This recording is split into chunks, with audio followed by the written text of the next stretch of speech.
senior U.S. general for all of Latin America, went to El Salvador, and he sat down with the colonels and the generals, and he told them in very, very blunt terms that they had to make sure that Lopez Cibrian was prosecuted. This is still the senior U.S. general, the man who delivers all the goods. But there's more. President Reagan made a personal telephone call to Alvaro Magana, who was the president of El Salvador at the time. And Mr. Reagan asked Mr. Magana to do whatever he could to make sure that those charges stuck against Lopez Cibrian.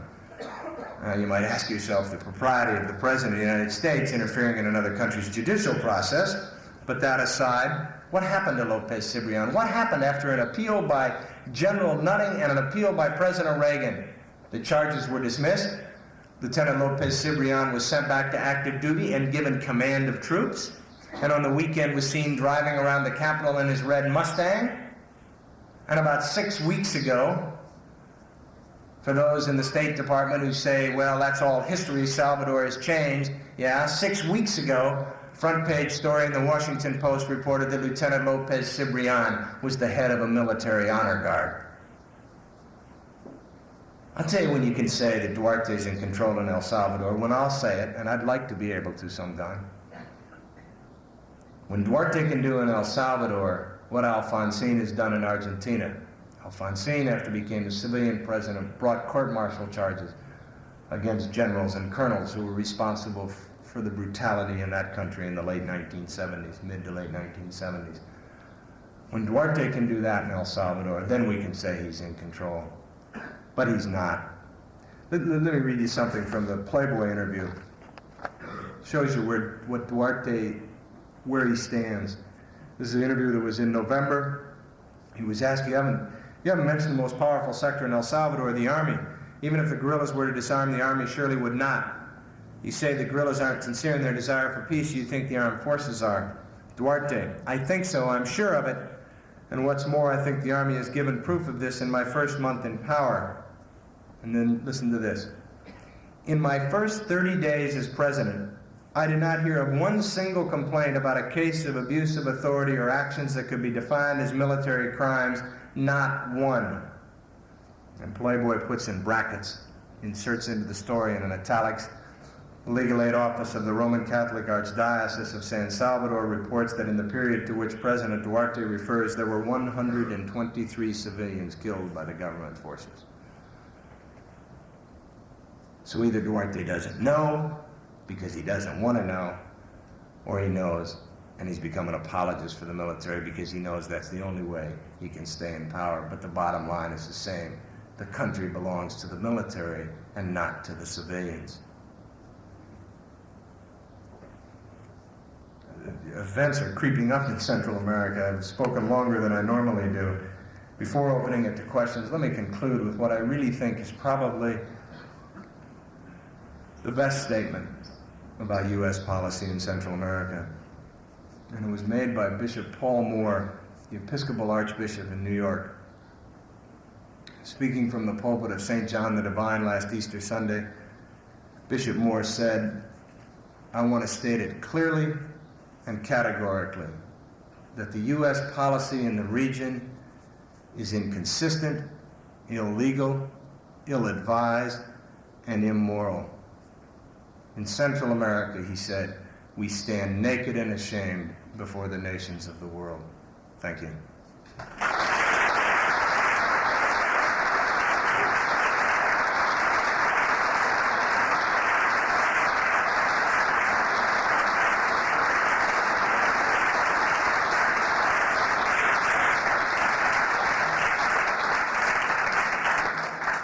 Yeah, would you stand up? And also, I'm going to ask no speeches, questions, please. Afterwards, when I'm done, we'll turn the mic over and everybody can use it to make their statements. Ask a rather rhetorical question this afternoon, perhaps, of the State Department gentlemen.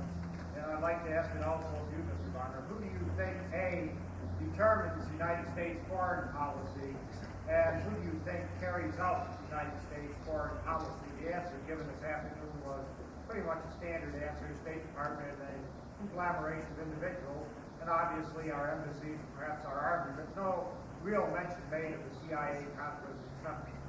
Well, you all hear the question, who carries out the policy? This afternoon, you'd asked that of the State Department representative, and you'd said the State Department, our embassies, etc., and no mention was made of the CIA. Well, I would expect someone from the State Department to say that. I mean, they don't want to admit that they've lost control over the policy. I started to mention earlier some of the splits in Washington.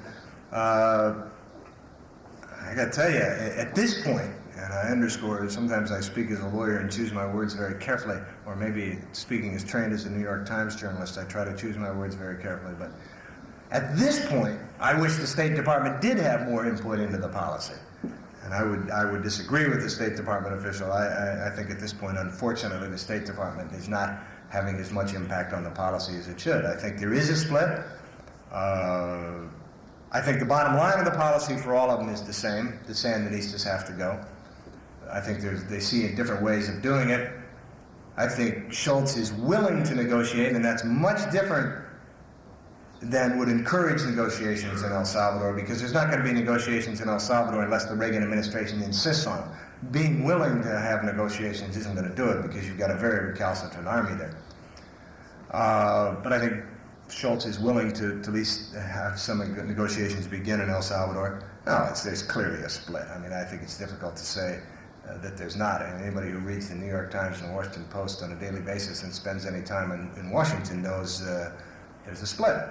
Schultz in the State Department on one hand against basically Kirkpatrick, Casey. I mean, come on, don't tell me the State Department is there. Schultz is very concerned that Kirkpatrick not get the NSC position. You know, it's Schultz in the State Department versus Kirkpatrick, Casey, Weinberger, Sanchez, E. Clay, Constantine Menges at the NSC. Now, I mean, that's not a head-on clash. They agree on more than they disagree. But on the nuances, that's where the split is. And I think it's clearly the latter group that's having more influence at this time. Yes, ma'am. In your opinion, what is the rationale that the U.S. government maintains the policy of no leftist government in Central America if it's not for security and certainly not for democracy? Yeah, what is the rationale for saying no leftist governments in Central America? I think there's a lot of, I mean, a lot of it relates back to the anti-communism of the 50s. A lot of it has to do with a mindset that goes revolution equals leftist equals communist equals pro-Soviet. And I think that's the mindset that has to be broken. Not all revolutions are necessarily leftist. Not all leftist revolutions are necessarily communist. Not all communist revolutions are necessarily pro-Soviet. But I think it's that way of thinking that. Then for pro-Soviet means that the jeopardy to security, doesn't it, in many people's minds? Yes, of course. But I'm saying there's not a realistic security argument. Sure, you can make an attenuated argument. There's always a possibility. I mean, you know, under a leftist government in Canada, the Soviet Union could gain a foothold. But I just don't think that's what the problem. Look, let me say something. Well, let me ask. I'll take some more questions. And I'll. Yeah. When I was in Managua Airport in August, a UPI photographer told me that she felt that UPI was very biased. She said all the men in Managua editing the news are Somestistas. This was a UPI photographer talking about her bosses. Where do you get your information on a daily basis, and where should we get ours if we can't read the press and listen to UPI or whatever on the radio? Where do we go to get good information that's not biased? The question is about the press in Central America. And where do you go to get good information that's not biased? Well, there's some good reporters down there. There's some lousy ones, too. By and large, I don't think the press reporting has been very good, particularly out of Nicaragua of late. And I think the reason for that is the reporters reflect the society in which we live. And any reporter who reports favorably about Nicaragua is going to be accused of being soft on communism, too much of a leftist. Where do you go? You know, you can't read all the newspapers. Julia Preston of the Boston Globe, I think, does an excellent job. I think Sam Dillon at the Miami Herald does a terrific job. Bob Rivard of Newsweek. But it's all going to be colored. It's all going to be colored because reporters have this same attitude that I mean, most reporters now are very, very down on the Sandinistas. I mean, they're very anti-Sandinista.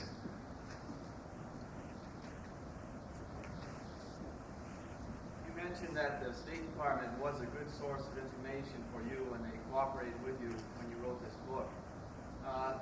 Who edits that information when it gets to D.C. and sterilizes it when it comes to us through the papers, etc.?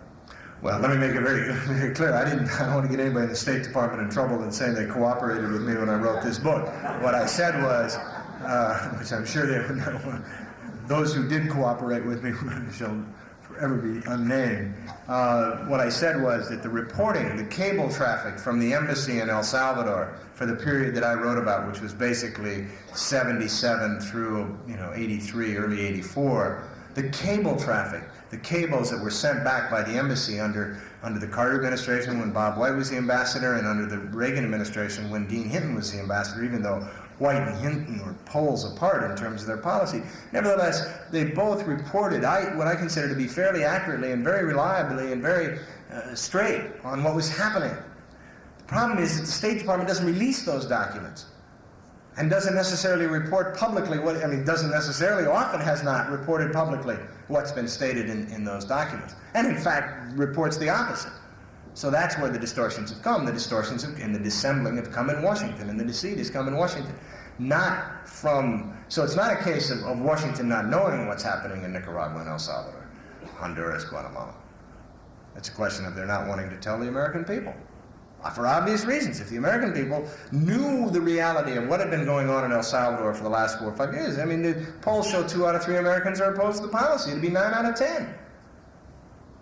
And some of the votes in Congress that were very close, I think, would have gone a different way if some of these documents... I've talked to members of Congress who've read the book and have seen some of the documents. There are members of Congress who now come to me to get documents that I got under the Freedom of Information Act. They said, we never had these documents. We never had this information. A group of members of Congress once asked me, they said, what should we do? I mean, how should we hold hearings? What should we do? And I said, well, what you really ought to do, there's 2 things. One, you ought to bring the State Department officials here, give them anonymity and put them behind, like they do people they don't want identified and let them talk, because I think they're very honest on a one-on-one private basis. But I said, other than that, you're not going to do that. Just ask for all the cable traffic. Ask for all the cable traffic. You're not going to get all of it, the full story, because a lot of it they have these back channels and they have all kinds of different ways of sending information. But they'd be a big step ahead on understanding what's happening down there. Yes, the State Department spokesman this afternoon spent some time describing how the FDN and ARTE were actually composed of former Sandinistas. And I know what their activities are when they enter the country that they're supposed to be trying to win over. And I know what Tip O'Neill has said about them. And I wonder what you have to say about their composition. Of the Contras, the freedom fighters. Yeah, I think some of them are former Sandinistas, no question about it. Many of them are former Somocistas. Many of them are just soldiers who are getting paid, probably better than they would otherwise. And the fact is, the reality is, that army, that is not an indigenous revolution that sprung out of the dissent and the dissatisfaction. Not that it might not have eventually. But if you read the reports, if you go back and read the documents from the last about 3-4 years, you'll see, the Contra Army is a creation of the United States and the CIA. Go back and look and see how many Contra attacks there were before December 1981 when Reagan set up the NSDD, when he authorized the 500-man paramilitary force. So regardless of their composition, if you honestly and totally took away the funding and the money, I think that army would crumble pretty quickly. But yeah, let me tell you something about Nicaragua. It's not a liberal American democracy. Don't think that it is. And there's a lot of ominous things and a lot of odd things happening there. I know Sister Hartman and I disagree on some of this, and she can speak to it tomorrow when she speaks. But I tell you, there's a lot of ominous things happening there. I think if you look at the elections, I think on the scale of El Salvador, you can argue that they were about the same. Some things about the Nicaraguan elections were more democratic, some things less democratic. Salvador the same way, comparing them to Nicaragua. But it's not a democracy, in part because we never really taught the Nicaraguans how to be democratic. We backed Somoza for 50 years. Didn't teach him much about exercising democratic principles, but I'm not sure it's ever going to be democratic. I mean, I'm not going to stake my criticism of the policy on the argument that the Nicaraguans are someday going to be a democratic society, because I don't know if they are. I don't know what they're going to be. I don't know if they're going to be a Mexico one-party state. I don't know if they're going to be Cuba. I don't know if they're going to be something else. But I say they have the right to determine what they're going to be. Let the Sandinistas be Sandinistas. I think you're going to see American liberals, you've seen it already, you're going to see more of it bailing out on the Sandinistas because it's not a liberal American democracy. A lot of American liberals were hoping they were going to have all these social welfare programs down there, health programs and education, which have been fantastic in Nicaragua, and at the same time they were going to have this nice, lovely democracy. Well, it ain't going to be that way, because that revolution doesn't belong to American liberals. It belongs to the Sandinistas and the Nicaraguans. And I don't know where they're going to go. But short of their putting in Soviet military bases, I say they have the right to determine their own future, and not have us determine it for them.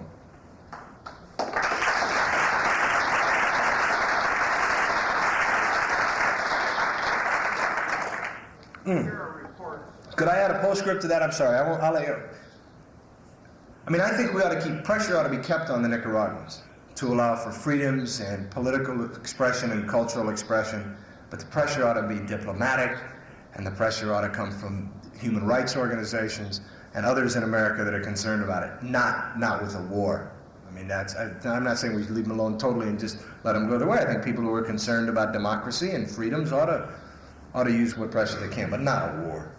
Yes, sir. I hear reports of various numbers of Cuban military advisors, whatever capacity there is in Cuba. I hear numbers as high as 7,000, as low as 3,000, but a substantial number, a number that dwarfs the number of U.S. advisors in any other Central American country. What are these Cubans doing in Nicaragua? Do you think they should be there? Do you think the situation would improve if they were to leave? Yes, it would improve if they were to leave. Yes, I think they ought to leave. But I ask myself, and I think you have to ask yourself, if you were the Nicaraguan president of the junta and you were facing an attack from the greatest military power in the world, would you have them leave? I think the Contadora process ought to be allowed to work. And the Reagan administration is not allowing it to work. And I want to read you something, but I'll tell you why they ought to allow it to work, because the three main points of the Contadora process are: 1, all foreign military advisors out of the region; 2, no foreign military bases; and 3, then they sit down and talk about the reduction of all the sizes of every country's armies. I got to tell you something. I think they ought to retire the Nobel Peace Prize to the person that can come up with a way of getting rid of all armies in Central America. There's not one of those countries that needs an army. Not one of them. Costa Rica is a case. Look, Costa Rica's been spared revolution and coups and violence and all the rest of the upheaval, and hasn't had an army since 1948. But in fact, the Reagan administration, contrary to what the public statements have been, is opposed to the Contadora process, even though both Mexico and Guatemala, which is not exactly a left-wing government, support it. And there was a front-page story in the Washington Post about 2 days, election day actually. Unfortunately, it was leaked to the Post, or the reporter got it too late in the day, and so it didn't make the first edition. But this is an NSC document, stamped secret sensitive, which had said that the Reagan administration had effectively blocked, that was the language of the document, the Contadora agreement. And it had done so. I'm going to read you this from the NSC document, because you're going to hear so much distortion, and you hear it all the time about the Contadora process. We have effectively blocked Contadora efforts to impose a second draft of a revised Contadora Act. Following intensive U.S. consultations with El Salvador, Honduras, and Costa Rica, Central American countries submitted a counter-draft that shifts concern within Contadora to a document broadly consistent with U.S. interests. We will continue to exert strong pressure on Guatemala to support the Core 4 position. The uncertain support, it goes on and on like this. And then it says, we have trumped the latest Nicaraguan/Mexican efforts to rush signature of an unsatisfactory Contadora agreement. I mean, it was unsatisfactory to the Reagan administration. It wasn't unsatisfactory to the countries of Latin America, Central America, until the Reagan administration put the pressure on them to say that it was unsatisfactory. And let me tell you something. I understand this afternoon they wouldn't discuss the contents of the negotiations, the bilateral negotiations. Well, I'll discuss them because they've been reported in the New York Times. And I've seen the documents that outline them. And you know what the U.S. negotiating position is? All the advisors, the Cuban, Soviet, all the other military advisors leave Nicaragua. And at that point, the United States will, quote, take under consideration, close quote, what it will then do in Honduras. Now let me ask you, would you do that if you were the president of Nicaragua?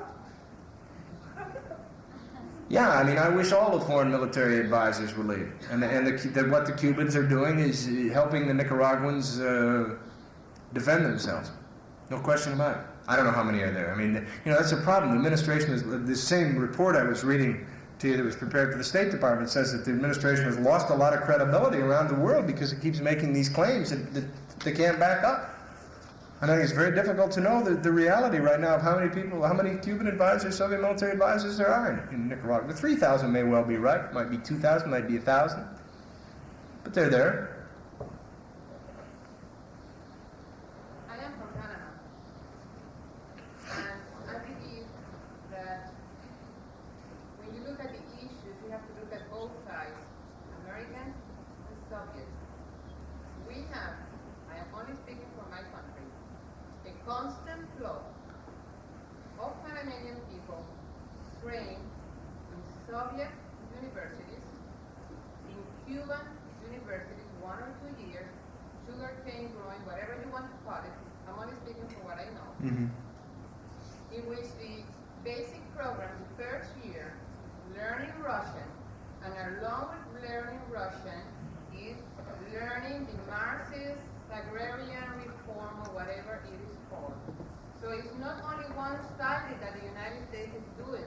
We are also constantly being invaded. The whole thing, from my point of view, is that the battle is at two different levels. One is more of a subtle infiltration, because really these people, when they come back, they are very much ideologically identified with Marxism. Would you like to comment on that? Sure. Do you also have students from Panama that come to the United States and study? Well, Probably more than go to the Soviet Union or Cuba. No. Not anymore. Last year there was a report by the institution that handles all the grants, and they were commented on the wide and vast difference of the people that go to Cuba and Soviet and Czechoslovakia and Hungary and all those countries, and the minimum compared to the people that do come to the United States. And even though some of the grants that are given by the United States, they're given on the basis that they will only pay tuition. Well, but that's... It takes $5,000 more to keep a child here, so only certain income people can really apply to those grants. That's right, there it is. Only the rich people can come to the United States and study, and the poor people go to the Soviet Union and Cuba. That's exactly what's wrong with our policies. And right now, if you're Nicaraguan, you can't come to the United States and study. And right now in Nicaragua, they can't get any books that they used to get through the exchange program with the United States at the university. A priest was telling me they used to have all these books from the United States Embassy that they used to be able to get, they can't get. I say let's compete. It doesn't bother me that kids go to the Soviet Union or Cuba or study or anyplace else. I mean, I'm willing to put our system up against the Soviet system and the Marxist-Leninist system anytime. And, you know, we'll educate them and indoctrinate them in capitalism and democracy and let them indoctrinate them in their ways. And let me tell you something, I have no doubt who's going to win that war. We'll win that one. That doesn't bother me at all. We should be bringing more of them to the United States.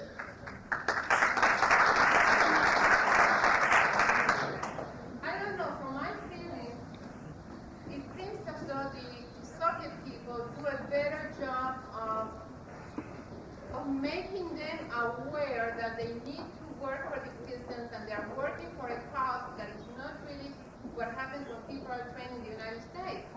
People do not really become aware that when we go back to our own countries, we need to integrate and work for a cause. We sit back, we expect a good salary, and that's it. See, I think it's a different awareness of how But did I hear you correctly? You're saying that the Soviet Union does a better job of teaching these people that they have to go back and work on behalf of the peasants I think so. I think they do. Well, I think that's an indictment of the American system. I think they do. They really go back and infiltrate with the Peasants and the poor. poor. QED. I mean, I think that's the whole purpose of our Peace Corps. That's the whole purpose was part of the purpose of the Alliance for Progress, was to get more and more people working with the poor in these countries. Where some place, and I don't know because I don't follow these things very closely, I'm just talking from my personal observations, but some place along the line, things began to reverse because I know that in Panama they're very strongly going into the banana plantations, working with those people. No question. Well, let's us show them that we can offer more for the poor and the people that work on the banana plantations. Where was it? All right, yeah. How much of this information flow coming from our ambassadors and so forth in those countries coming into the State Department, painting a reasonably accurate picture, as you say, actually gets to the White House at that point? I don't know. I don't know how much of it actually. I think I don't know if it gets to the president, but it certainly gets to the NSC and to places like that. Well, the question was how much of the information coming from the embassy in El Salvador and Nicaragua, Guatemala, etc., actually gets to the White House. I don't know. I don't think it'd make much difference. No, it wouldn't. I mean, I don't mean that flippantly. I mean, the fact is, you can't. Look, I mean, I could read you document after document, which are the basis of the book. I mean, I'll take one from 1980, during the Carter administration. There was a State Department document which said the Army here operates with a list system. If your name happens to be on it, you can expect to live for 24 hours. Young people between the ages of 16 to 20 are the greatest victims of the indiscriminate violence because the Army considers all students to be subversives. Now that was written in October of 1980. At the very time the Carter administration was saying that, as the Reagan administration is now saying, that the Army is allowed civilian control and the Army has reformed itself. No, I mean, will you tell me the release of that document, the publication of it, would any way have affected the national security of the United States? None whatsoever. It sure as hell would have interfered with what the Washington was telling people about what was going on in El Salvador, and at that time a critical juncture might have affected a vote in Congress about military aid. And it goes on and on like this. I mean, the Reagan administration 4 times certified an improving human rights situation in El Salvador. Now, you can argue over what's progress and what's improving. All right, but let's argue over it based on all the information. Release all those State Department cables that came out at the time of certification that told about torture. Release the cable from our embassy in Geneva, which I got access to, in which the International Committee of the Red Cross said that the situation of political prisoners has been deteriorating here. This was in November 1983, after fourth certification. 90% of the prisoners are being tortured. Let's release all that stuff. The CIA document that says, another State Department report that says the soldiers here get together on weekends away from the barracks and kill large groups of peasants. Let's release all that stuff. I trust American people to make sound judgments on what policy ought to be. And that's the kind of stuff that ought to be released. And ought to allow for a full and informed debate. But you're not going to get it. What you've told us sounds pretty bleak. What role can Congress play to stop the aid to the Contras and to reverse some of these policies? Well, Congress has voted to cut off aid to the Contras. I think you're going to see. I mean, it's already started this effort to justify the aid, and it's going to be based on this massive, quote-unquote, massive Soviet military buildup. You remember every time they wanted aid for El Salvador, they had all those secret briefings of highly secret classified intelligence information, and they ran down to the hill, and Casey and the rest of them would go in and huddle with the intelligence committees and say, we've got information that we can't share with anybody else, but this is what it shows. You're going to see the same thing again. I mean, sure as I'm standing here, you're going to see that. It's starting now, and it'll pick up in January and February when Congress gets back. You know, democracy works, though. May not work as well as we'd like sometime, but I mean, making your views known to your congressman makes a difference. As I say, on the aid to the Contras, Congress has been, I mean, obviously if you support the policy, you make that known. If you're opposed to the policy, you make it known. I mean, you've got a newly elected senator here whose position on Central America has been pretty clear. I mean, he's got to know if his constituents want him to continue that policy or want to abandon it. The votes have been close. Votes have been very close. Next to you. Yeah. I have a question. I mean, there's no doubt, I think, that when the U.S. government will present action in Central America, the situation would be better. But do you think that now the Soviet government would try to get more power over it? Do you think they will? Because in my opinion, I think there's about not stating the word ruling or the chance of resistance, because either one of them always tries to do first, tries to do what they like. The question is, it would be better in Central America if the United States got out, but wouldn't the Soviet Union interfere and try to intervene? First of all, I didn't say necessarily that it would be better if the United States got out. I think that you can have a debate on that issue, but I think that's, you know, I think there's a range of alternatives. It's not either that the United States stays in under the current policy or it gets out. It's not an either or. It's not a black or white situation. There are alternatives. And I also think you can argue reasonably. I don't think it's an unreasonable argument to say the United States ought to get out and leave these countries totally alone, El Salvador included, and I don't think it's unreasonable to argue, no, we should stay in, but we should stay in doing something positive instead of, as we have for the last 5 years, backing up a brutal army, a genocidal, nun-killing government, as one diplomat once called it. So it's not an either or. No, I don't think the Soviet Union, again, I make it clear, we stopped the Soviet Union from installing military bases in Central America.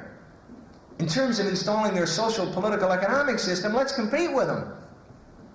You know, I mean, let's show the Nicaraguans and the Salvadorans and the Guatemalans and the rest of them that we can compete, that our economic system is better. I mean, the fact is that for the poor people, what Cuba has done is better than anything the United States has done in Latin America for the poor people. The problem is, the horror is that you got a dictator, a totalitarian dictator in Cuba. The question is it possible to bring about the benefits for the poor that Castro has done in Cuba without having a dictatorship? But no, I don't think, I mean, back to your question, I don't think the Soviet Union's going to, the Soviet Union's got enough problems. And, you know, they can't even grow enough grain. They got to bring that in from Iowa. You know, I mean, they got problems of their own. They got problems in Afghanistan. They got problems in Egypt. They can't even control the situation in Poland. I mean, they might like to get, what they really want is for the United States to get bogged down in Central America.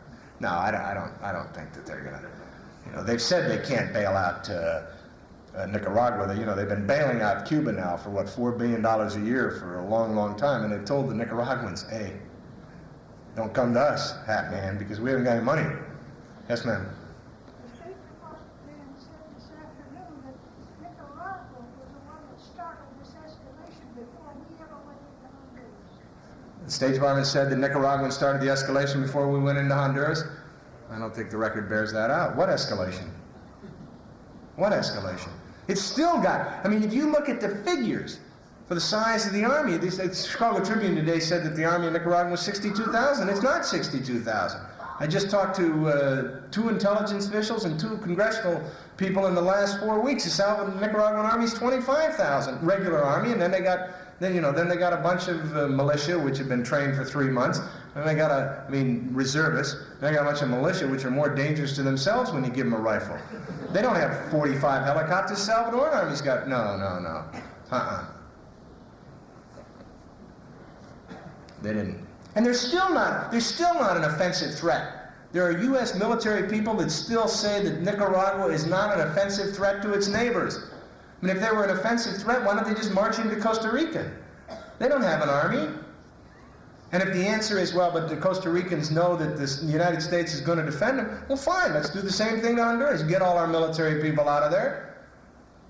But say that if the Nicaraguans cross the border, we'll be there. And come on, we can get there as quick from Miami and from New Orleans and the rest of those places, we can get quick enough there. Nicaraguans aren't that stupid that they're going to do that. There was no indication that they were going to be an offensive army.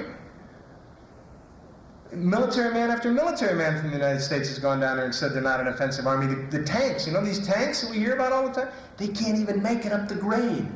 Literally, they can't make it up the grade between Nicaragua and Honduras.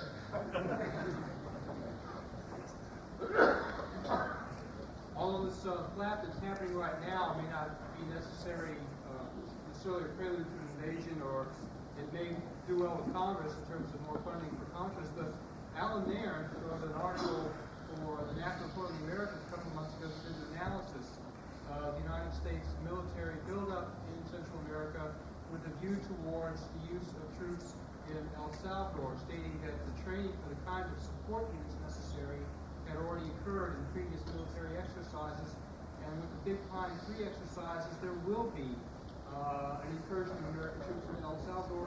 What do you think about the possibility of our involvement directly there? I think the bottom line of the policy, again, is the Sandinistas cannot stay in power and the Salvadoran left cannot come to power.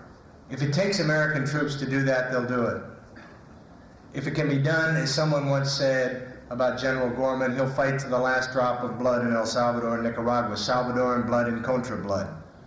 You know, it's only my opinion. I mean, if you're trying to rally opposition to the policy in Central America, don't wait for an invasion, because you may not get one. I mean, I may be wrong. I could wake up tomorrow morning and the invasion will be launched. I can only, and there certainly are plans. A senior U.S. diplomat in the region was asked very recently, are there contingency plans for an invasion of Nicaragua? No, he said, you've asked the wrong question. Ask me are there contingency plans for a rescue mission in Nicaragua? Thank you very much.